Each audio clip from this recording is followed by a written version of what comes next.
Happy Friday, everyone, and thanks for tuning in. I'm Eric Ham reporting from our studios here in Washington, D.C. And we'll get you caught up on the latest news and stories from Washington and beyond. But let's start with the latest global headlines. Iran condemns Israeli strikes on southern Lebanon as a blatant violation of the country's sovereignty. The attacks targeted Hezbollah and allied groups, killing one and wounding 7 others. China's foreign minister tells his Canadian counterpart that Beijing is now willing to work with Canada and restart dialogue at all levels. Gold soars above $4,300 and is on track for its best week in 5 years as signs of weakness in U.S. regional banks, rising trade tensions, and growing expectations of interest rates cuts drives investors.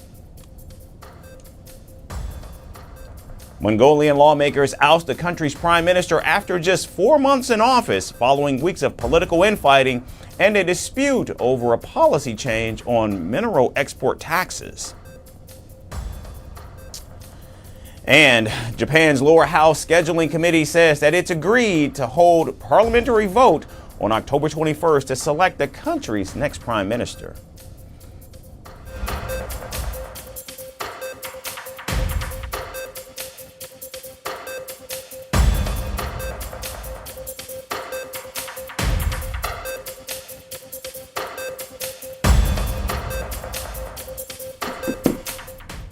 We start here in Washington, where President Donald Trump has announced that he and Russian President Vladimir Putin will meet face-to-face for another round of talks. The president revealed a lengthy and productive phone call on Thursday with President Putin, after which both sides agreed to hold a meeting in Budapest, Hungary, within the next 2 weeks. We just had a call, as you know, with President Putin. I thought it was a very good call, so we'll talk about it maybe later. But it went very well. Speaking later at a White House news conference, President Trump said that senior advisors from both nations will meet ahead of the summit to lay the groundwork for what he called a constructive dialogue. Secretary of State Marco Rubio is expected to lead the American delegation in these preparatory talks. I would say within 2 weeks or so, pretty quick. Marco Rubio is going to be meeting with his counterpart, as you know, Lavrov, and they'll be meeting pretty soon. They're going to set up a time and a place very shortly. Maybe it's already set up. They've already spoken. And I thought it was a very good phone call. I thought very productive. But I'll be meeting with President Putin, and we'll make a determination. Tomorrow I'm meeting with President Zelensky, and I'll be telling him about the call. The Kremlin confirmed the meeting location, adding that the timing of the summit will depend on how the preparatory work progresses. President Putin convened a meeting with top Russian officials soon after the talks with President Trump to brief them on the discussions. A Kremlin aide said that the issue of the Tomahawk missiles for Ukraine was also raised during the talks between Trump and Putin. The issue of possible supplies of long-range Tomahawk cruise missiles to Ukraine was also raised. Vladimir Putin reiterated his position that Tomahawks would not change the situation on the battlefield, but would cause significant damage to relations between our countries, not to mention the prospects for a peaceful resolution.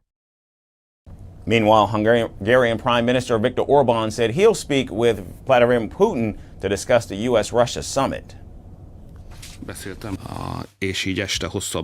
There really wasn't much other possibility, if you think about it. So, if they wanted to keep it in Europe, outside Europe there are many places. But if they wanted it in Europe, and the Russian-Ukrainian war is after all war taking place in Europe, and they looked at the map and looked at the leaders, then it quickly becomes clear that Budapest is basically the only place in Europe today where such a meeting can be held. The call between the two leaders comes just a day before Ukrainian President Volodymyr Zelensky is scheduled to meet with President Trump. Zelensky arrived in Washington on Thursday and will meet with President Trump today, where he's expected to renew his appeal for advanced U.S. weapons, including Tomahawk missiles. President Zelensky emphasized only strength and justice would bring Moscow to the negotiating table. He also remarked that Russia appears eager to resume dialogue as soon as it heard about Tomahawks. Zelensky also said he met with U.S. government officials and representatives from defense firms that make the Tomahawk missiles and Patriot systems.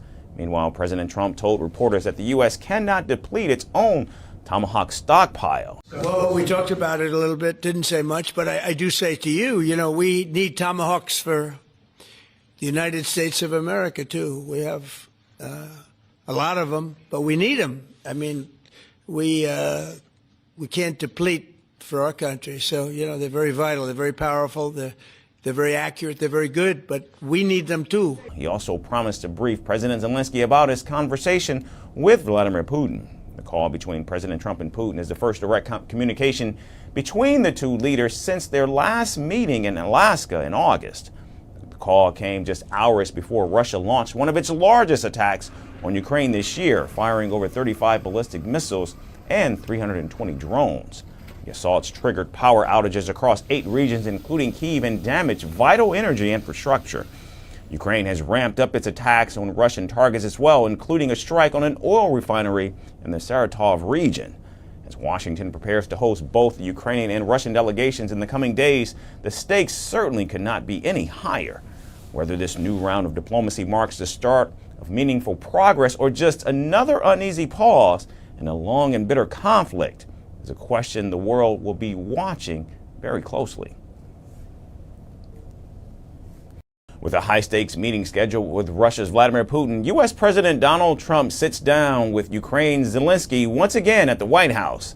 This time, the focus of the talks is the Tomahawk missile, a mainstay of U.S. military weaponry, and a long-range, high-precision cruise missile that Ukraine is eager to gain access to. Will President Trump rubber-stamp Tomahawk missiles for Kyiv? More importantly, why has the potential supply of Tomahawks triggered the Kremlin? And can these weapons actually turn the tide of the war in Ukraine? Those and other critical questions we seek to answer in our next report.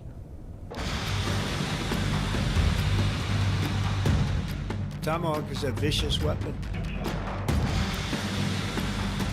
Ясно. Что касается томагавков, то Росія боїться, що американці можуть дати нам томагавки.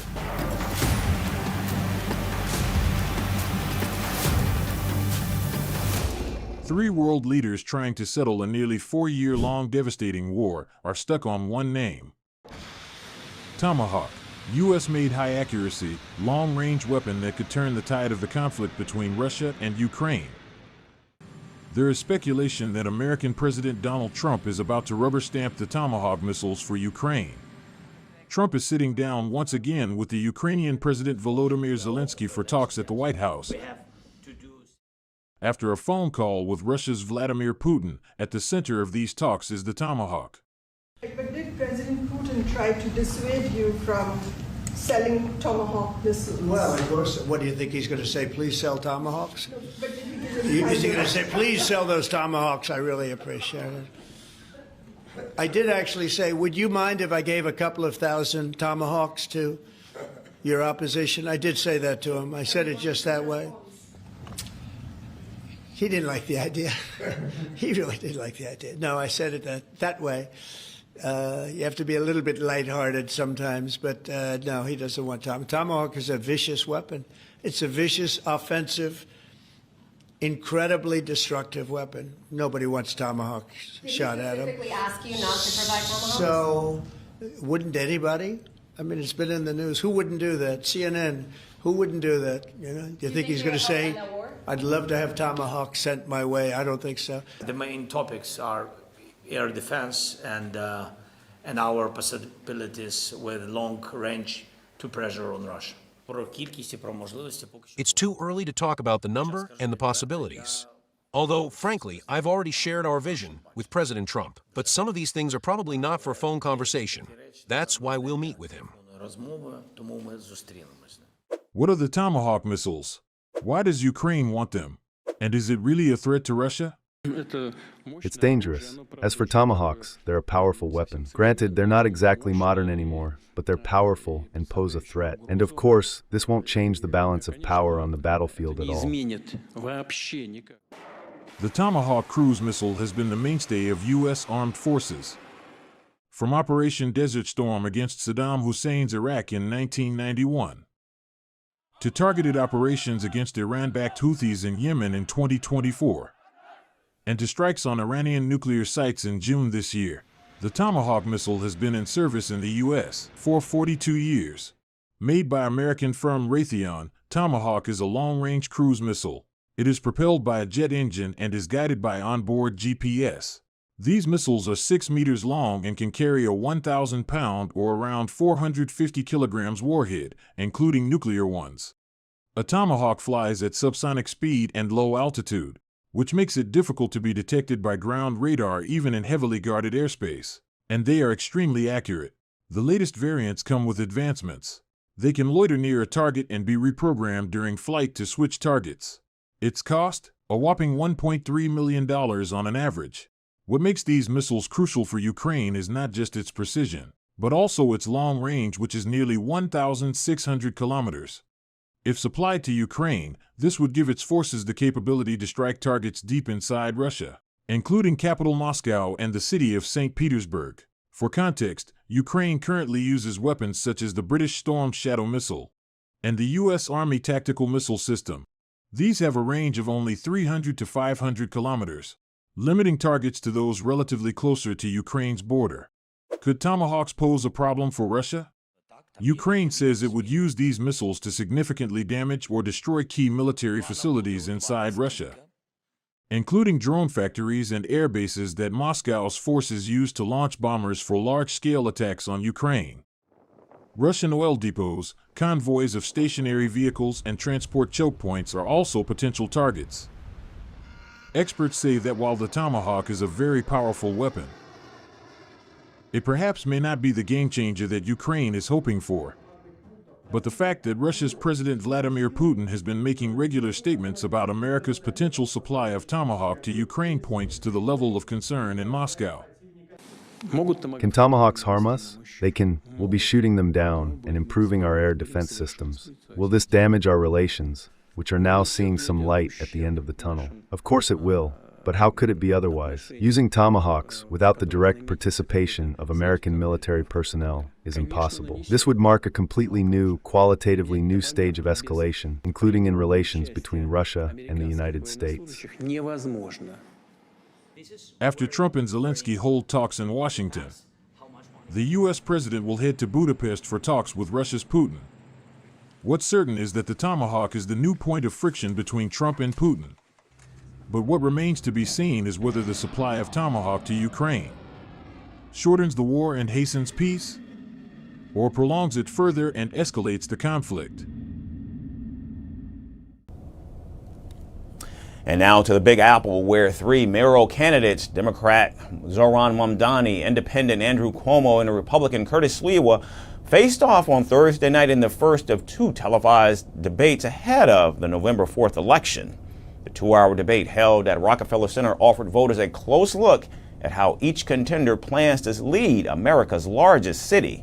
With early voting beginning on October 25th, the candidates wasted little time in clashing over key issues including crime, housing, policing, Donald Trump, and the recent Gaza ceasefire deal. Mamdani, a 33-year-old state assemblyman from Queens and the frontrunner, entered the debate with a 46% lead in recent polls. Cuomo, the former governor of New York, followed with 33%, and Sliwa, founder of the Guardian Angels, stood at 15%. Cuomo began the evening by touting his long record in public office, saying, quote, "This is no job for on-the-job training," end quote. He argued the city needed a mayor with management experience to handle complex challenges. I was governor for 11 years. The budget is double what it is in New York City, and I got government to work. I passed groundbreaking laws, minimum wage, paid family leave, built projects that had never been built before. This is no job for on-the-job training. Mamdani countered forcefully, saying New Yorkers deserve someone who understood their daily struggles, adding that Cuomo's years in power failed to make life more affordable. The experience of being a New Yorker, someone who has actually paid rent in the city before I ran for mayor, someone who has had to wait for a bus that never came, someone who actually buys his groceries in this same city. And what all of that experience has shown me, which Mr. Cuomo can't seem to understand, is that it is far too expensive and far too hard for New Yorkers to afford to live in this city.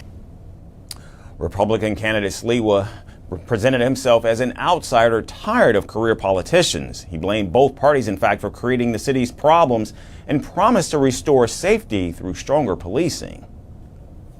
God, I'm not a professional politician because they have helped create this crime crisis in the city that we face, and I will Thank you, resolve. Mr. Sliwa. The candidates also addressed their approach to the Trump administration, which has taken a keen interest in the race. Mamdani said he would cooperate with Washington only if it benefited New Yorkers, but warned he'd stand up to Trump if federal policies hurt the city. Cuomo said he'd engage with the White House, but also countered that a Mamdani victory could turn into, quote, Mayor Trump running New York City, end quote. Sliwa, meanwhile, said confrontation with the president should not come at the expense of vital federal funding. However, all three agreed that President Trump should not deploy National Guard troops to the city. In the National Guard to do any real function, it's control, it's power. He's trying to say these Democrats don't know how to run these cities, and it's a political gesture by sending in the National Guard. The Gaza ceasefire deal and the Israel-Hamas conflict became one of the night's most charged topics. Mamdani called for peace, saying that all parties have to adhere to the ceasefire. I, like many New Yorkers, am hopeful that this ceasefire will hold. I'm hopeful that it is durable. I'm hopeful that it is just. And for it to be just, we also have to ensure that it addresses the conditions that preceded this. Cuomo accused him of refusing to condemn Hamas, a claim Mamdani denied, while Sliwa questioned whether Jewish New Yorkers could trust Mamdani's leadership. President Trump and his administration, I think it was a great accomplishment. I hope the peace holds. The assemblyman will not denounce Hamas. That is code, meaning that Israel does not have a right to exist as a Jewish state, which he has never acknowledged. That is from the river to the sea. Still, there were lighter moments amid the fiery back and forth. When the candidates discussed breakfast preferences and marijuana use, Mamdani smiled and admitted to buying legal cannabis, while Cuomo flatly answered no. The night ended without a clear winner and the poll position unchanged. The three will meet again on October 22nd for the final debate before early voting begins, setting the stage for a decisive showdown as New York's race for mayor enters its final stretch. And now to South America, where tensions between the United States and Venezuela are rapidly escalating after fresh revelations about U.S. covert operations. Venezuela's President Nicolas Maduro appeared on state television on Thursday, lashing out at reports that his government had floated a proposal for him to step down in 3 years. Standing beside President Delcy Rodriguez, President Maduro mocked the reports as the work of quote-unquote imbeciles, dismissing rumors of any transition plan. They are imbeciles, Delcy. They are imbeciles. Everything they say about us, they are imbeciles. I have bad news for the schemers, the imperialists, and all their media outlets, websites, and agencies. Today, the political leadership of the revolution is more united and determined than ever to defend our homeland, you imbeciles. The alleged plan, according to a former Trump administration official, was aimed at easing mounting U.S. pressure on Caracas. But the White House reportedly rejected the proposal outright. Venezuelan Vice President responded online, posting a smiling photo with President Maduro and writing, "Together and united," with President Maduro consolidating the way of Chavez. The timing of the reports comes amid growing anxiety within Venezuela's leadership that President Trump could authorize military action to remove President Maduro from power. In his televised address, Venezuelan leader also urged peace and warned Washington against any escalation. I only say our people are clear, are united, and very aware. It has millions of eyes and millions of ears. And this is the way so that we can defeat this open conspiracy against the peace and stability of Venezuela. And we win the peace and stability that the people of Venezuela have the right to. This is a rude and vulgar interventionist policy to change a regime.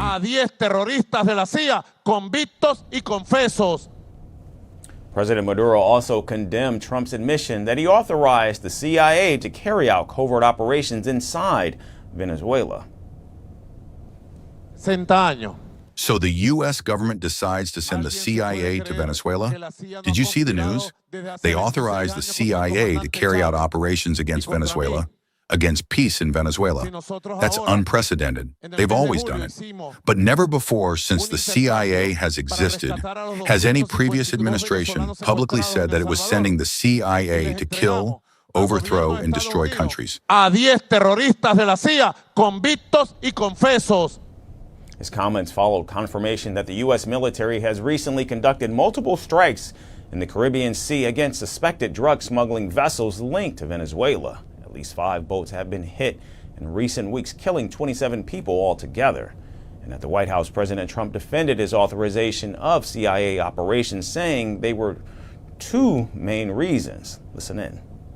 He authorized for 2 reasons, really.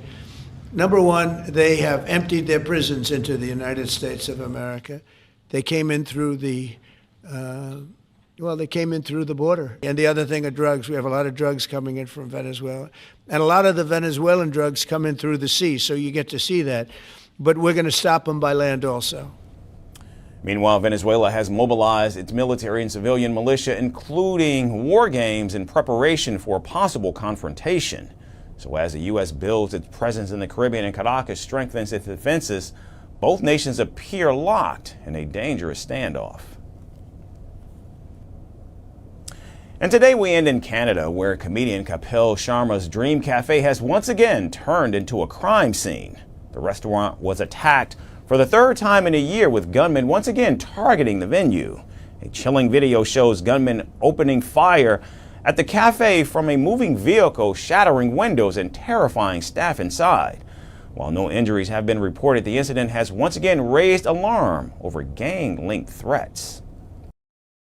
Indian comedian Kapil Sharma's popular Caps Cafe has once again come under attack. This marks the 3rd violent incident targeting the comedian's international venture. On October the 16th, a chilling video surfaced online showing a gunman firing multiple rounds at the cafe from a moving vehicle. The incident shattered windows and sent staff and patrons scrambling for safety. According to reports, the cafe, located in Surrey's Newton area at 85th Avenue and 120th Street, was targeted around 3:45 a.m. Visuals from the site show the shooter sticking his arm out of a car window and firing at least half a dozen shots at the cafe's glass facade. Staff were reportedly present inside the cafe during the attack, but no injuries were reported. The incident forced authorities to cordon off the area while collecting evidence. Reports say 2 individuals named Kulveer Sidhu and Goldie Dillon claimed responsibility for the attack. They are reportedly the associates of the notorious gangster Lawrence Bishnoi. This is not the first time Caps Cafe has been targeted. The restaurant was attacked twice earlier this year, in July and August. In both cases, windows were shattered, but no one was injured. The July attack involved the shooter wearing a body camera who opened fire while recording the incident. The August attack was also linked to the Bishnoi gang. After the July incident, the cafe team addressed the incident in an emotional Instagram post. The statement said the cafe was built to spread warmth, community and joy, but called it heartbreaking to see violence touch that dream. It thanked supporters for their kind words and vowed to keep Caps Cafe a place of comfort and togetherness. Local police continue to investigate the latest incident, gathering evidence and reviewing surveillance footage. Kapil Sharma and his team have not yet issued an official statement regarding this attack. Meanwhile, authorities are urging the public to remain cautious and are monitoring potential threats linked to the gang.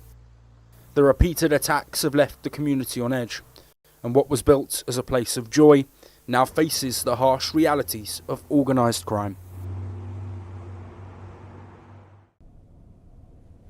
That's going to do it for us here today at First Post America. We thank all of you for tuning in. We hope you have a great weekend, and we look forward to seeing you right back here next week.